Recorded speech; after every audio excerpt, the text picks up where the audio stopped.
Masa saat ini uang ya, uang itu lebih tinggi daripada Tuhan. Karena dari uang bisa membeli jabatan, dari uang bisa membeli hal-hal ibadah, bisa membeli kuota haji dan sebagainya. Bahkan dari uang pun ya kita bisa beribadah dengan baik. Sehingga mohon maaf bisa jadi uang itu lebih esa atau lebih kuasa daripada Tuhan. Kan begitu. Nah, terlepas dari uang tadi, saya melihat adanya suatu polemik banyaknya pengangguran di negara kita yang dialami oleh generasi Z. Ya, termasuk saya juga lah. Tapi terlepas dari itu, saya menikmati perjalanan hidup saya, menikmati proses yang diberikan oleh Tuhan kepada saya. Nah, tapi jujur teman-teman semua, saya dahulu sempat kafir, sempat ingkar ya atas Tuhan, yang dimana saya salah memahami konsep rezeki, konsep uang. Sehingga apa? Menyebabkan saya ingkar kepada Allah. Nah, jadi pada pembahasan ini saya akan menceritakan perjalanan saya dalam memahami uang dan konsep rezeki.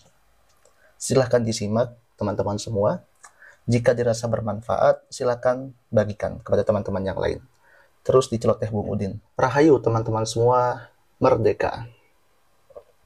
Teman-teman semua, sebenarnya jika kita berbicara konsep rezeki, konsep uang, atau bahkan kesuksesan itu, pasti banyak yang menyatakan karena kita kerja keras, karena kita berusaha, ya maka kita akan sukses, akan punya uang, kan begitu. Akan diberikan rezeki oleh Tuhan. Dasarnya apa? Quran surah Ar-Ra'du, innallaha la yughayyiru biqaumin hatta yughayyiru ma bi anfusihim. Kan begitu dalilnya biasanya. Bahwa Tuhan tidak akan merubah keadaan suatu kaum kalau dia tidak mau merubah sendiri. Artinya harus berusaha. Nah, saya pun memiliki pemahaman yang sama seperti itu teman-teman semua. Tapi apa? Ketika saya sudah berusaha, ketika saya sudah bekerja keras, mohon maaf, rezeki, uang itu tidak datang kepada saya. Ya datang hanya lewat, tapi nggak bisa saya simpan. Begitu. Hingga sampai pada akhirnya saya mengeluh, bahkan ingkar kepada Allah. Kenapa saya ingkar? Ya karena saya bodoh memahami ayat tersebut. Saya masih bodoh, masih jahil, dan juga mohon maaf, masih kurang rasa syukur saya kepada Tuhan. Nah, terus teman-teman semua, dalam perjalanan waktu tersebut, ya, pada akhirnya saya menemukan suatu ayat dalam Quran surah At-Tolak, ayat 1000 dinar. Yang dimana ternyata Syekh Panji Gumilang juga mengajarkan hal ini kepada wali santri, kepada muridnya. Subhanallah. Saya yakin betul, karena keimanan pada Tuhan yang Maha Esa itu, ini menelurkan ini. Sering kawan-kawan bertanya, bagaimana ini caranya? Coba baca saja ajaran ilahi. Mayyattaqillah yaj'al lahu makhraja wa yarzuqhu min haitsu la yahtasib. Siapa yang iman pada Tuhan yang Maha Esa itu mantep, ora gunjing, pasti diberi jalan keluar. Dan pasti ada rezeki yang tidak terduga dan tidak bisa dihitung. Nah, ini bukti bahwa kita mengamalkan iman pada Tuhan yang Maha Esa, menjalankan kemanusiaan adil beradab, keluarlah rezeki. Ini rezeki. Nah, jadi ketika itu, ya, ketika saya semakin yakin bahwa uang itu didapatkan dengan usaha kerja keras, maka ternyata diberikan oleh Tuhan. Dan ternyata kunci daripada rezeki, uang itu atau kesuksesan itu ialah dari rasa keimanan kita kepada Tuhan. Sehingga benar yang dikatakan dalam Quran surah At-Tolak, wa may yatawakkal 'alallah fahuwa hasbuh. Barang siapa bertawakal kepada Allah akan dicukupkan. Kan begitu.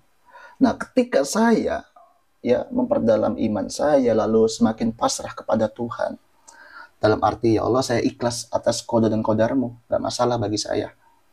Yang penting engkau ridho ya Allah, maka saya ikhlas.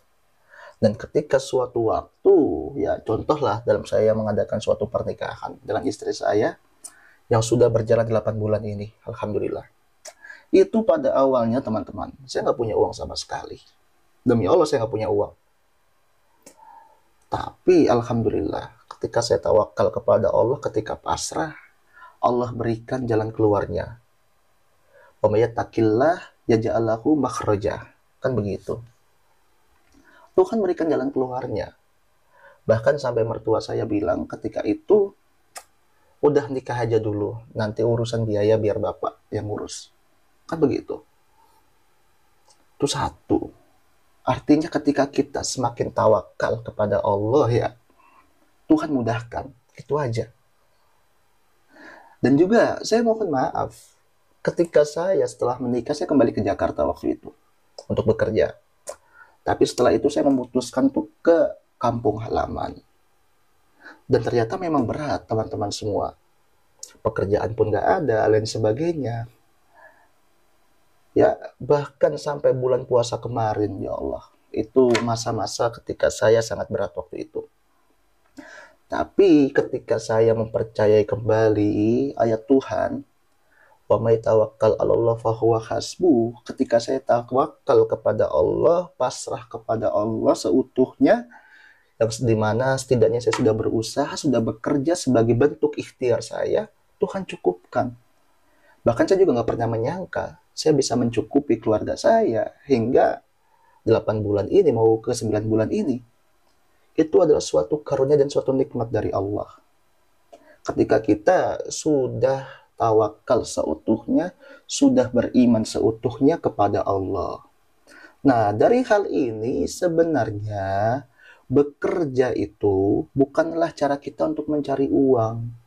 Bekerja, berusaha itu hanyalah sebagai bentuk ikhtiar kita, sebagai wasilah. Adapun konsep uang, konsep rezeki itu mutlak daripada Allah Subhanahu wa taala. Ini yang harus kita tanamkan teman-teman semua. Kalau teman-teman menanamkan bahwa dengan bekerja saya akan dapat uang, dengan berusaha saya akan menjadi sukses, maka mohon maaf, lambat laun teman-teman akan menjadi ingkar dan kafir sebagaimana saya dahulu. Begitu. Maka jangan seperti itu. Kita rubah mindset kita. Dan juga teman-teman semua, masalah uang, konsep rezeki ini sejatinya ini berhubungan dengan apa? Hablum minan nas kita. Ketika kita berbuat baik dengan keluarga kita, berbuat baik dengan istri kita, maka Tuhan tambahkan kok. Tuhan tambahkan. Serius. Saya pernah suatu ketika saya kerja di luar kota dan saya akan pulang ke rumah. Ketika itu saya sama sekali nggak megang uang sepeser pun, udah habis buat bensin. Dan ketika saya mau balik pulang, saya teringat, oh iya ada mertua saya nggak enak kalau nggak bawa apa-apa. Sampai saya pinjam uang kepada senior saya, 200.000 waktu itu. Untuk beli apa ya? Untuk beli jajan lah, buah-buahan. Untuk beli jajan buah-buahan saya belikan itu. Padahal mertua saya juga belum tentu minta kan. Tapi sebagai menantu adalah bakti kita kepada mertua, kan begitu. Saya belikan itu, kemudian saya serahkan. Yang dimana saya tidak berharap apapun, saya hanya berharap keridhaan dari mertua saya dan mendoakan saya. Ya Alhamdulillah Tuhan mudahkan, kan begitu. Dan juga teman-teman, masalah rezeki dan uang ini sejatinya, ya, ini adalah berkaitan dengan hubungan kita yang sudah menikah kepada istri dan keluarga kita. Kalau yang belum, kepada orang tua. Jadi, untuk anak-anak muda saat ini, sebelum kalian mengeluh kenapa rezeki atau uang kalian sulit, atau perjalanan hidup kalian itu sulit, coba perbaiki dulu hubungan kalian kepada orang tua kalian. Jangan sampai ada dendam kalian kepada orang tua, ya. Karena bagaimanapun perilaku orang tua kita, bagaimanapun tingkah laku mereka tetaplah orang tua. Oke? Ya. Saya juga sempat dahulu itu ketika Tuhan memberikan kesengsaraan kepada saya, yaitu karena apa? Karena saya juga dendam kepada orang tua saya. Saya memiliki mimpi yang amat besar, tapi hanya karena keadaan ekonomi orang tua saya gagal menggapainya. Saya dendam kepada orang tua saya. Bahkan saya cenderung durhaka. Atau bahkan saya memang durhaka waktu itu. Tapi Tuhan sadarkan saya, bahkan saya sampai minta maaf kepada orang tua saya. Dan dari keridhaan tersebut, Tuhan bukakan pintu rezeki untuk saya. Begitu teman-teman semua. Sehingga kalau teman-teman yang saat ini masih sulit rezekinya dan sebagainya, cobalah minta maaf dulu ke orang tua teman-teman semua. Begitu. Kemudian yang sudah menikah, ya, ini dari saya saja ini caranya. Artinya kita wajib membahagiakan istri kita, bagaimanapun itu. Dan juga kalau kita tinggal bersama mertua sebagaimana saya, ya juga kita harus memuliakan mertua kita. Janganlah anggap mertua sebagai orang lain, jangan. Mertua itu adalah orang tua kita kok. Orang tua yang terjadi karena apa? Adanya suatu akad nikah. Itu. Jangan kita hanya mementingkan orang tua kita sendiri, tapi mertua kita lupakan. Orang tua kita, sesalah apapun kita, dia bisa memaafkan, tapi mertua kita belum tentu. Begitu teman-teman semua. Dan juga kepada istri kita. Jika teman-teman memiliki kelebihan harta, kelebihan uang, maka utamakan dahulu istri kita. Baru setelah itu diri kita sendiri. Karena apa? Ketika teman-teman lebih mementingkan istri teman-teman, atau bahkan orang tua, mertua, insya Allah Tuhan bukakan jalan kita. Bahkan saya juga mengajarkan kepada istri saya, jangan pernah perhitungan kepada ayah sendiri atau orang tua, jangan. Karena kalau kita perhitungan, khawatirnya Allah pun perhitungan kepada kita ngasih rezekinya. Jangan gitu.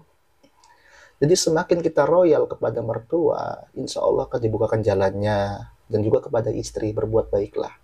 Begitu teman-teman semua. Ya.